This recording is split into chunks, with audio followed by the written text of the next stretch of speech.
ние автоматично знаем какво се случва. Има ли символика в числото 88? Интуицията всъщност е моментът, в който, или това чувство, което имаме, което сработва мигновено. За мен всичко е важно всъщност.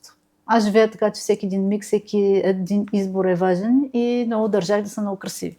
Ако в Тарото има малко по-вече значения, при нас тук една карта аз мога да възприема по един начин, да извадя нещо, което аз си мисля, докато ти можеш да видиш нещо съвсем друго вътре.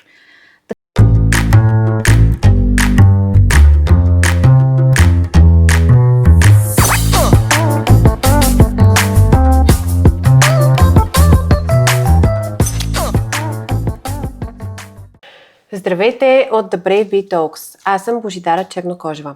В този формат разговаряме с създателите с смислени брандове, продукти и идеи. Или най-общо казано, срещам ви с хората, които превръщат идеите си и визиите си в реалност. В първия епизод представяме Intuitiva Cards, когато психологията среща интуицията. Мой гост е Надежда Асенова, психотерапевт, психолог и констелатор с дългогодишна практика. Надежда е създател и идеолог на картите Intuitiva Cards, комплект от 88 ръчно рисувани интуитивни карти и книжка с над 10 техники за работа, създадени като инструмент за по-добро свързване с себе си, развиване на интуицията и подкрепа в процеса на взимане както на лични, така и на професионални решения. Голяма част от образите в картите са сънувани от нея, а други се появяват в работата и с хора, в констелационното поле и в психотерапевтичната й практика. Здравей, Наде! Радвам се, че си тук. Здравей! Да започнем съвсем от начало. Как започна всичко при теб? Как се насочи към психологията, психотерапията и след това как се роди идеята за тези карти? Да започнем от там, че аз почнах терапия като клиент. След това станах психотерапевт, завършила съм психология и много различни видове курсове в съседни области. Също имам интереси в други области, освен на психологията, констелациите и психотерапията. И в течение на времето с всички инструменти, които ние използваме в нашата работа, ние използваме естествено доста проактивни методи, каквито са и картите, осъзнах, че липсват някои аспекти, особено от констелационното поле. И трябваше по някакъв начин да се набавят. Така че всъщност те започнаха да идват сами при мен, да ги сънувам, да ги виждам. Започнаха като образи, като една по една просто да пристигат при мен. И с течение на времето просто се насъбраха доста. А как един образ, който сънуваш, се превръща в карта? Как минава този процес? Образа, като аз не мога да рисувам, просто ги скицирах доста грубо на художничката, която ги превърна в тези красиви и толкова специални карти. Добре, някой път сънуваме нещо и го забравяме на сутринта. Случвало ли ти се да се събудиш посред нощ и да запишеш това, което си видяла като бележка или като случвало се скица? Естествено да се събуждам, да драскам посред нощ скици. Случвало се, най-добре се случва, който сънува, особено осъзнато сънуване, знае обикновено веднага след като се събудиш или в този промеждутък, тогава са най-ценните осъзнавания, най-ценните идеи, както и в медитациите също могат да изплуват, така че просто аз ги скицирах и слава Богу, намерих най-подходящия човек, за да ми ги нарисува. Има ли символика в числото 88? Как реши, че точно 88 ще бъдат картите? Всъщност аз обожавам смицата и много исках да са 88 вътрешно. Така си го усещала? Така си го усещах и след това разбрах, че всъщност и съзвездията са 88 и всъщност почна да са повече за осмицата и тя пресъздава концепцията за това каквото горе, това и долу. Така че осмицата е може би за мен най-завършеното число. Какво всъщност е интуицията? Много хора я възприемат като нещо мистично. Интуицията всъщност е моментът, в който, или това чувство, което имаме, което сработва мигновено и което знаем нещо, или осъзнато, няма осъзнаване, няма логика, а ние автоматично знаем какво се случва. и взимаме, примерно, най-добрите решения за абсолютно всичко, което ни трябва в живота. Няма значение дали ще изберем интуитивно най-подходящия партньор за нас, най-подходящата работа, най-подходящата дори кола, ако искаш да вземем. Интуицията ни сработва по най-бързия начин. Естествено, това е чувството, което имаме чисто телесно примерно в корема, нали, на английски му казват gut feelings, или в гърба също може да се усети. И тя просто сработва мигновено. Това е усещането за интуицията. В работата на психолозите, психотерапевтите много често се говори за съзнание и подсъзнание, за айсберга на психиката. Как картите помагат на човек да достигне до тази по-дълбока част от себе си и да развие интуицията, която може да му е заложена доста така по-силно изразена или пък не? Всъщност тя на нас не е заложена, на всички нас, но ние в течение на живота и въобще на културата и на цивилизацията, в която живеем, тя бива озлакатена, според мен, до голяма степен. Затова това е начин да се върнем към себе си и да развием нашите вградени, така да се каже, инстинкти, да развием нашата сензорика. И това е, според мен, най-лекия и готин начин това да се случи. Тъй като за интуицията има също доста различни практики, често по-телесни, които се правят, за да може да се развие. Да, ще поговорим и за техниките, и за практиките, но искам да те върна към самия процес по създаването. Как изглеждаше пътя до крайната права? Колко време отне, докато създадеш идеята в главата си, да я изчистиш и да я реализираш? Над 2 години го правим, като една по една срещахме се с художничката, тя ги рисуваше, обсъждахме ги, оцветяваше ги, после дойде книжката, там аз естествено като всеки един творец, нали, имах съпротиви, дали това е добре, дали не е добре, дали ще им хареса на хората, дали това вече го знаят, нали, като всеки един човек и аз имах моите съпротиви.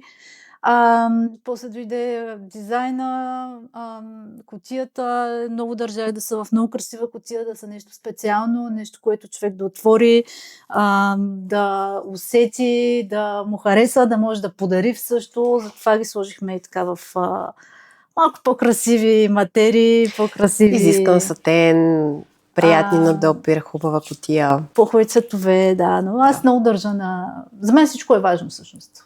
Аз живея така, че всеки един миг, всеки един избор е важен и много държах да са много красиви. Ще изтеглиме малко по-късно от тези карти, за да видим как точно работят техниките, които са описани в ето тази книжка. Аз вече имах възможността да ги тествам, да ги разгледам, да поиграя с тях, с някои от най-близките хора в живота ми. Но кажи ми, кои методи и подходи използваш в работата си като терапевт и как картите се вписват в тази твоя работа? Значи аз обожавам всякакви методи, ползвам абсолютно всичко, което виждам, че работи. И в това отношение, от гледна точка на инструментите, обичам да казвам, че съм така доста безскрупулна, защото ползвам всичко, което работи. Картите са са един от най-готините начини, вече го казахме. Използвам естествено констелации, използвам психотелесни методи много и въобще всичко, което работи. Но да се върнем на картите. Картите са част от проективните методи, които използва се асоциация и проекция. Те са открити от Фройд и ние вече оттам нататък надграждаме. И това, което казахме по-рано, всъщност с една карта много лесно можеш да извадиш някой път от подсъзнанието, нали, от този айсберг, за който говорим. Много лесно може да се извади скрити мотиви, могат да се извадят травми, да се види, че има травми, може да се види, че има разни модели, може да видим някоя родова травма също, което, нали, в последните години много навлезе покрай констелациите. Така че картите са един, бих казала, брилянтен метод за работа. Каква е разликата между интуитивни карти, таро карти, оракулските карти, оракулни? Не знам точно как е правилно да се каже оракулни или оракулски. Всъщност бих казала, че всички таролози и оракули могат да ползват картите, без проблем ще работят и при тях. Сега, тук ние във всяка една карта сме вложили някаква идея, но тя не е задължително да значи нещо. Нали, ако в Тарота има малко по-вече значения, при нас тук една карта аз мога да възприема по един начин, да извадя нещо, което аз си мисля, докато ти можеш да видиш нещо съвсем друго вътре. Така че нямаме конкретно задължително заложено значение. Естествено, аз съм дала някои идеи, някои въпроси, размисли, за да може малко да раздвижим и да изследваме какво се случва с човека. Затова е книжката, но нямаме задължителни значения.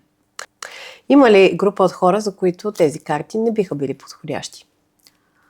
Ако някой човек не иска да се свържи с себе си, ако не иска да види какво има отвътре, да, и иска да живее по-ригидно, бихме го казали, може. За всички други, според мен, е доста интересен начин. Отваряме една много интересна тема. Много често казваш и в наши разговори, че правилните решения са инвестиция, а грешните решения водят до загуби на време, здраве, пари и любов. Как картите могат да помогнат на човек да бъде по-проницателен в решенията си? Те са основно работа върху себе си. Вътре има над 10 техники за работа. Естествено, че няма как да си успешен, да взимаш верни решения за себе си и да не си свързан с себе си, да не си работил върху осъзнатостта и върху интуицията. Вътрешното си и аз. Да, и върху, примерно, емоционалната интелигентност, която в момента е толкова така широко разпространена. Няма как да се случи това нещо. Просто тази работа въобще работа с психотерапията, с каквото и да ползвате в съседни области, тъй като те вече има страшно много различни методи, енергийни и така нататък. Това е инвестиция, която се отплаща, защото едно грешно решение може да ви струва изключително много нерви, пари, всякакви вид ресурси, които ви сте изхабили за това нещо и, за съжаление, едно грешно решение може да ви коства и здравето. Както и всъщност времето, което никой не може да ни върне. Абсолютно, да. Това са най-ценните ресурси, които притежаваме. Времето и здравето. А за кого най-вече би споделила, че са насочени Intuitive Cards? Intuitive Cards са насочени към всички, които искат да са по-успешни, по-проницателни, по-свързани с себе си, по-добри в комуникацията също, защото бихме казали, че първо човек е добре да комуникира добре с себе си на първо място и тогава той ще може да комуникира добре и с другия човек. А в крайна сметка ние сме в една ежедневна, ежесекундна комуникация с всички останали и с нас, и с света около нас като цяло. Така че успешните хора наблягат на развиването на себе си, на комуникацията, и на ежедневно подобряване на уменията и знанията си. Така че, да, това е според мен, това са карти, които може абсолютно всеки да ползва за абсолютно всичко. Да спомнят по пътя към растежа на всеки един от нас. Да, и съм много готин подарък също. Аз съм отбелязала, че както са подходящи за самостоятелна работа, ще поговорим за това след минутки, за двойки, терапевтични групи сред твои колеги и HR специалисти, както и корпоративни екипи. Кажи ми малко за бизнес частта на този аспект на картите, който би могъл да бъде приложен в бизнес среда. Всъщност HR-те използват доста различни методи с цел да разчупат обстановката, да свържат групата, т.е. когато се отваря една група, всеки човек, който е водил групи, знае, че тя първо трябва да се свърже и това е един много готин начин да се свържат. Т.е. могат също да видят какво е успеха за всеки един от тях, как си го представят този успех. Начини за работа, всъщност и въобще приложения има безброй, ако трябва да съм честна. Така че... как един човек може самостоятелно да работи с картите? Най-простото, докато започне, може да си тегли всеки ден карта на деня, с която да види какво извиква тази карта в него, какво е усещането, какви са асоциациите, какви са размислите. Това му е описано в книжката. Това може да се зададе въпрос, може да се направи примерно проблеми, решение, може да бъде или как да решим нещо.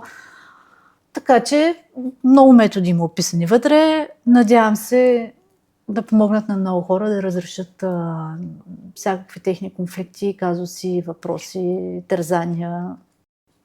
Предлагам ти сега да покажем една кратка техника. Ти ще избереш коя да бъде техниката, аз ще изтегля картата. Ами, можем да направим някакви проблем решения, примерно. Това е най-общо. Така, може би една от най-любимите ми техники. Просто избираш една, която да е за някакъв проблем. Добре. Тази не ми е попадала от няколкото пъти, които имах възможност да поиграя с тези карти, да ги разгледам и да ги споделя с близките ми. Трябва аз да направя някакво тълкование на този водовъртеж, който е изписан с римски цифри, отчитащ времето и може би как тази капка всяка секунда отделя по една капка, която пада в дълбокото. Ако трябва да го дефинирам като проблем или като решение, какво точно трябва да... Сега трябва да изтеглим една за решение и всъщност да видим какъв проблем всъщност ти зададе преди това. Така, мачи, моя проблем, веднага ти казвам какъв е. Тайм менеджмента не винаги е сполучлив и може би точно тези цифри и тези капки, които падат една по една, отчитат моя проблем с времето. Да видим сега как бихме могли да му намерим времето се падна решение. за тайм менеджмента, да. Ето, това е картата, която показва, че всъщност няма значение, може би, как минава времето, стига да е прекарано по най-добрия начин с любимите и с правилните хора, както в семейна среда, така и в работна, предполагам. Може да значи, че може да получиш подкрепа от приятели и те да ти помогнат с тайм менеджмента, примерно. Да, ето това е друг подход, който също ми звучи приложим в моя личен проблем. Много интересно. Искаш ли сега да направим обратното? Ти да изтеглиш Аз да тегля. някоя... Да изтегляме, да видим, може и за някаква... Аз ли да избирам? Чакай, дръж ти. Айде. Какво да теглям? Да теглям, искаш ли нещо да изтеглям за аудиторията, примерно? Да, някоя друга техника от всичките 10, които са в книжката. Може просто да изтеглим една карта за аудиторията. Примерно това също става. Добре. Или като някакъв общ проблем, който може пък да разгледаме по-обстойно в днешно време. Ако искаш, проблемите може би в обществото на България. Изтеглихме картата, която аз доста свързвам с преместванията и с... И тук пред има едно магаренце, което традиционно свързваме с работата. Тоест, може би с трудолюбието нашето. И може би имаме доста работа. И доста... дълъг път. Дълъг път, да. И доста неща трябва да вземем с нас самите и с... може би някакво преместване в някакъв аспект ни предстои, не знам. Може да стегнем още една. Пътя, който ни предстои да изминем като общество, за да станем по-здрави, по-силни, по-осъзнати, може би. Ето тази, всъщност, аз свързвам с създаването, с искрата, с божествената искра. Така че, може би, на нас не трябва повече да създаваме. И то винаги е така. Повече работа и повече създаване. Мисля, че няма да има никакъв проблем в българите. Много е важно, нещо не споменахме. Всяка една карта има описано тълкование в ето тази книжка. Така че, ако някой не може да си интерпретира самостоятелно кое какво означава, винаги може да отвори и да види насоките за всяка една от тези 88 карти. Какво според теб е най-ценното за тебе в тези карти? За мен най-ценното е да развием интуицията си. Интуицията е, може би, най-острото оръжие в уменията, които имаме. И тя ни съпровожда в най-добрите ни моменти. В тези моменти, в които при нас се получава всичко и то просто се нарежда едно след друго. Но тогава ние се доверяваме на себе си, доверяваме се на Вселената, на живота въобще, доверяваме се на интуицията си. И това е за мен е най-ценното. Да живеем един живот, в който всеки един момент е избран и е правилния за нас в този момент. Защото иначе, както казах по-рано, се търпят много сериозни житейски загуби и в крайна сметка ние, независимо от всички теории, нали, реално в момента имаме този живот и ние сме лимитирани от към него и е добре той да бъде изживян по най-добрия начин. Да, аз също бих добавила, че на мене лично много ми допаднаха като метод за развлечение, готино, прекарано пълноценно време с близки хора, с неща, които може би в един обикновен ежедневен разговор няма да си кажем, няма да прозрем, няма да задълбочим в някакви теми, които независимо дали са от вчера, днес или утре, те са важни за всеки един от нас. Какво послание би искала да отправиш към бъдещите притежатели на Intuitiva Cards? Какво би искала да почувства всеки, който отваря тази прекрасна кутия? На първо място искахме да я създадем, да е много красива, за да може да е нещо специално за всеки един човек, който я вземе, разгледа картите, прочете. Дори и два-три въпроса да се зададе, това е безценно, защото реално погледнато всеки един разрешен конфликт или всяко едно осъзнаване, то е безценно. То може да помръдне живота на човека в съвсем друга посока. Може да му даде страшно много знания всъщност. Така че хората не осъзнаваме, че едно малко осъзнаване може да ни придвижи страшно много. Много ти благодаря за този разговор. Тепърва аз планирам да се потапям в опознаването и развитието на моята интуиция. Това бе първият епизод на The Brave Bee Talks. Мой гост беше Надежда Асенова, създател и автор на Intuitiva Cards.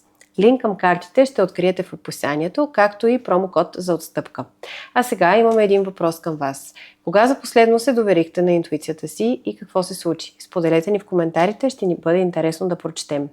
Ако искате да чуете още разговори с хора, които споделят своите идеи и тяхната реализация, абонирайте се за канала на The Brave Bee Talks. До скоро!